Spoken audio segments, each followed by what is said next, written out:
Shalom saudara yang dikasih Tuhan, senang berjumpa kembali bersama dengan saudara. Saya Henry Indrawan dalam program saya Panggilan Iman pada Kristus dalam roh dan jiwa kita. Dan tema yang saya bawa tetap seputar di dalam kitab Amsal, di mana Amsal yang pertama saya membahas tentang hikmat mengatasi keadaan, dan di pasal kedua ini tema saya berbicara tentang fungsi hikmat Tuhan di hidupmu. Katakan, di hidupmu menjadikan keberhasilanmu. Jadi jangan pindah dulu channel saudara, karena berkat-berkat firman Tuhan akan selalu beserta dengan kita, yang terutama melalui hikmat Tuhan.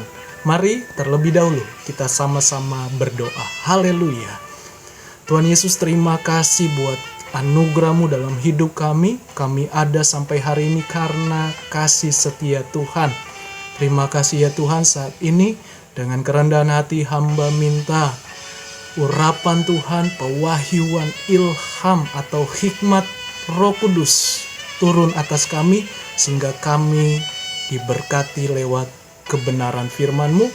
Urapi hamba-Mu yang tidak ada apa-apanya, biarlah setiap ayat yang hamba jelaskan itu yang berasal dari Tuhan, sehingga siapapun pribadi kami yang mendengarkan firman-Mu diberkati Tuhan, ditolong Tuhan, dijamah hatinya oleh Tuhan, dan kami hidup disertai dengan hikmat-Mu. Dalam nama Yesus, haleluya, amin.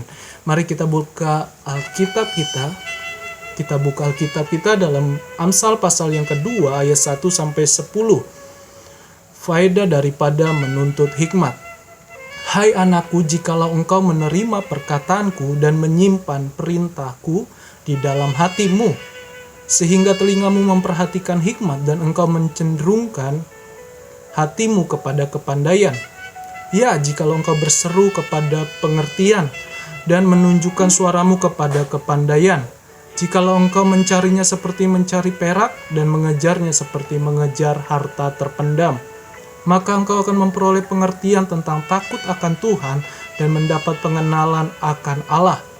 Karena Tuhanlah yang memberikan hikmat. Garis bawahi, dari mulutnya datang pengetahuan dan kepandaian.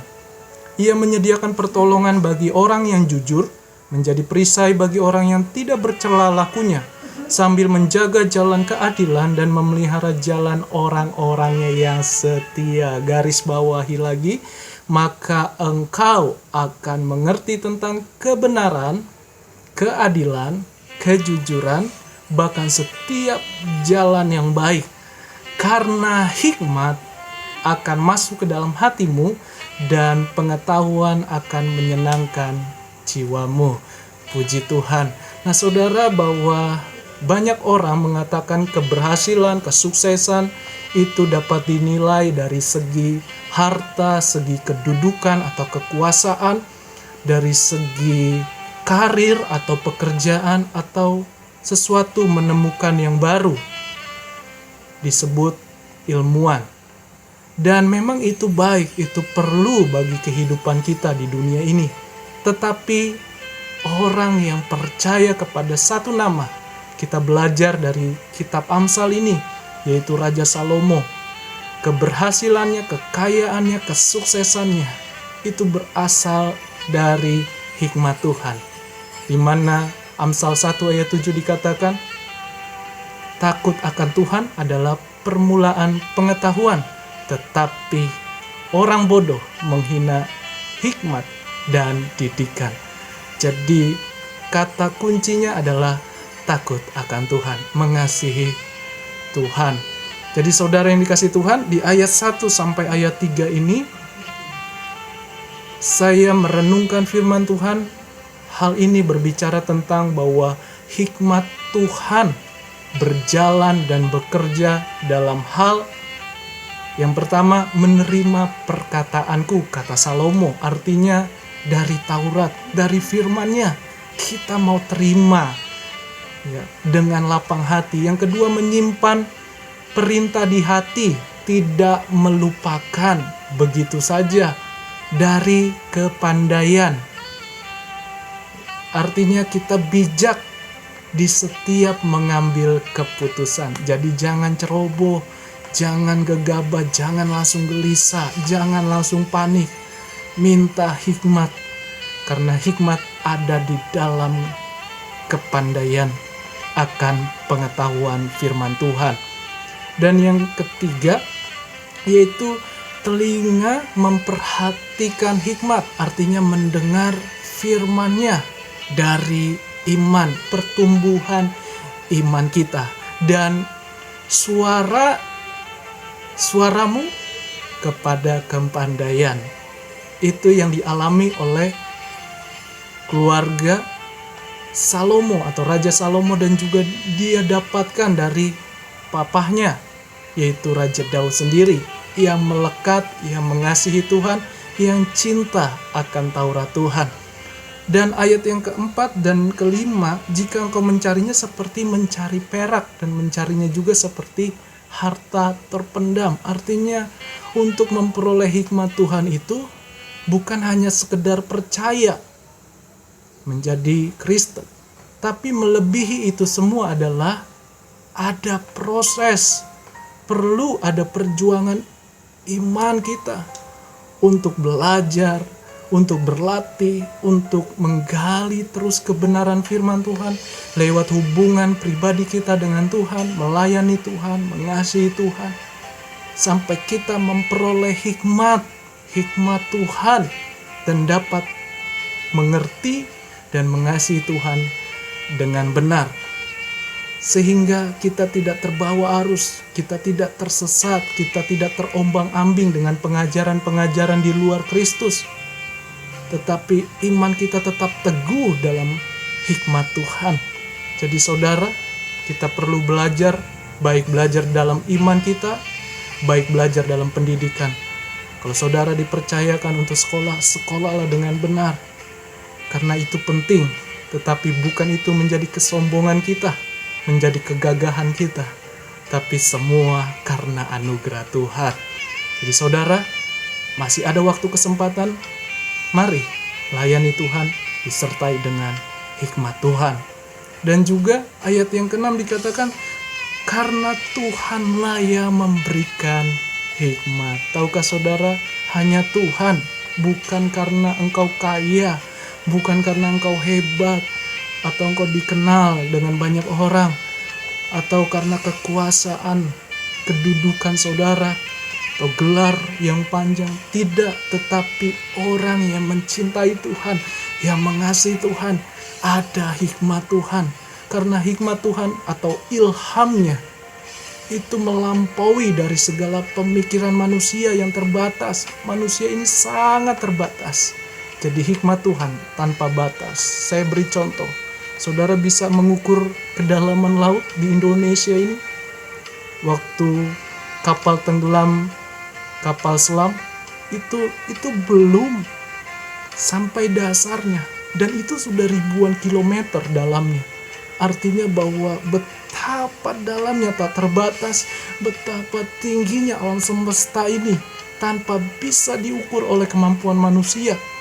Tetapi kita bisa mempercayai bahwa semua di balik itu ada Tuhan, sehingga hikmatnya yang melampaui kemampuan manusia.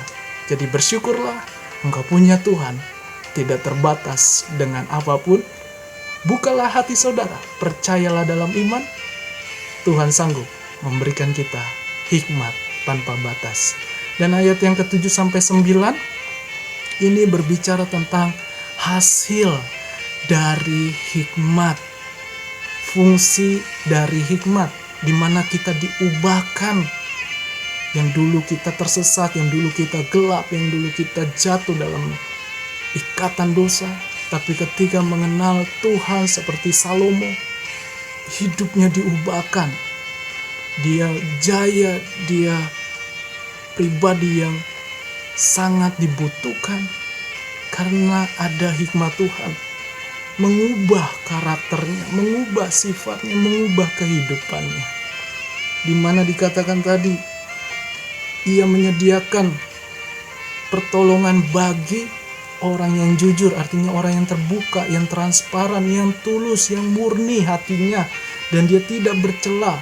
Artinya kita sudah dibenarkan oleh Tuhan, kita taat dalam kebenaran, sungguh-sungguh mengandalkan Roh Kudus dalam kebenaran, seperti Raja Salomo. Dan juga dikatakan lagi, sambil menjaga jalan keadilan, memelihara jalan orang-orang yang setia. Wow, betapa luar biasanya kasih Tuhan atas kita. Dan ayat yang ke-9,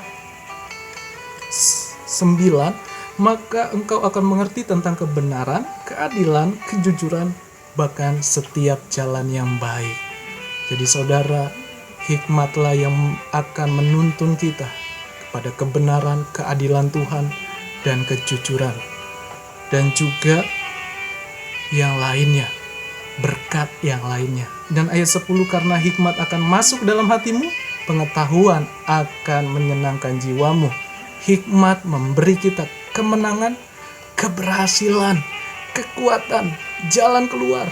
Sebab ada di hati kita, di jiwa kita. Itulah hikmat Tuhan. Jadi saudara, saya catat ada 3 hal.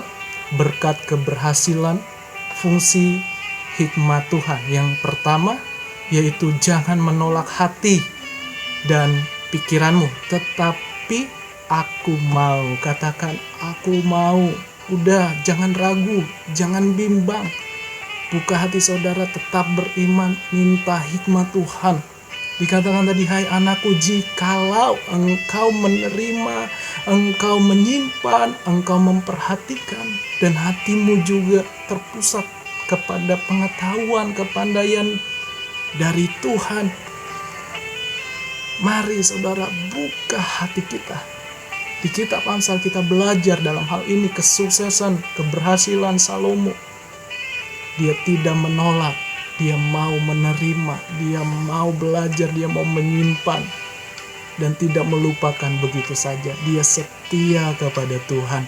Dan yang kedua, berkat keberhasilan dari hikmat Tuhan, yaitu hidupmu telah diubahkan karakter dan sifat saudara.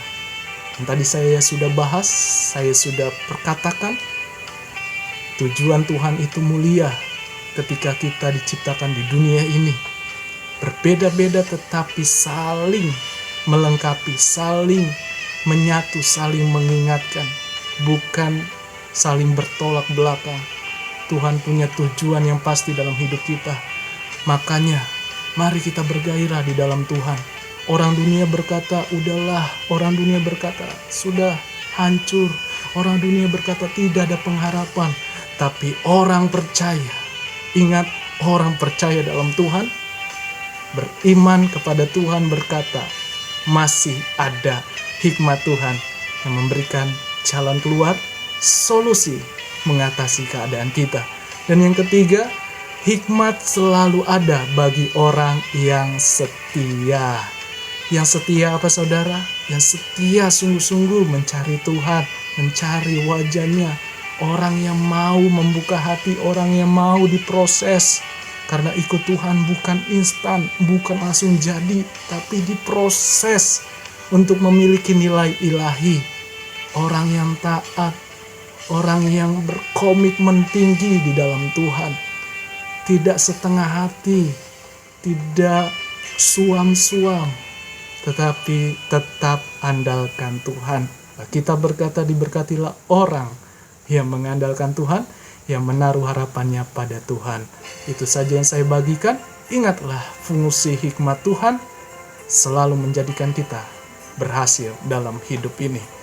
Jadi jangan iri dengan orang lain, karena orang yang mengasihi Tuhan, ada hikmat Tuhan yang menjadikan kita berhasil. Tuhan Yesus memberkati kita semua. Shalom saudara yang dikasihi Tuhan. Tuhan Yesus mengasihi kita. Haleluya.